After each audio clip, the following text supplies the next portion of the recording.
Баршаңызға қайырлы күн. Бүгін өте дәмді және де маңызды, бірі білсе, бірі білмейтін шығар деген ниетпен видео салдым. Және де достар, мен өзім бұл 3 жыл роддомда қолдандым. Яғни бала босанып болғаннан кейін біздің жатырымызда бөгде заттардың шығуына өте жақсы әсер етеді. Және де мен осындай үлкен стаканмен 3 стакан ыдысымызға сүтті құйдым. Және оған сөгімізді салып, яғни жарты кесе болатындай сөк салып, жақсылап қайнататын боламыз. Менде жаңа алғаш уақытта қатты қайнап кетіп, шамалы ыдысымыздың жиегі шамалы қарайды. Жаңа мінекей достар, осылай қайнататын боламыз. Және де көтерілгеннен кейін, көбі көтеріледі алғаш қайнаған кезде, астын басып қойып, жаймен жарты сағаттай қайнататын боламыз. Яғни сөгіміз жібуі қажет.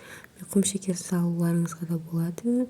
Және де шекер салмаймын десеңіздер де өз еріктеріңізге қарай жақсылап қайнатып алатын боламыз. Иісі өте тамаша, сөктің иісі. Және де дәмі де өте күшті. Осылай жасап ішіп көруге кеңес беремін.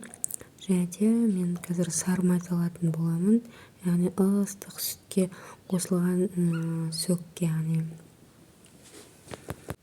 жалпы осылай босанғаннан кейін әрбір сұйықтығымызды жылы күйінде оған май салып ішетін болсақ, бізге үлкен көмегін тигізеді. Яғни біздің жатырымызда қалған қалдықтарды тез шығаруға үлкен септігін тигізеді. Одан бөлек жөтеліп жүрген әрбір адам осылай ішетін болса, яғни жөтелі бір күнде тиылады. Өз басым осылай ішіп, осымен жөтелімізді де жазып аламыз. Яғни сүтке сөкті қайнатып, сары майымызды салып ішсеңіздер өте пайдалы.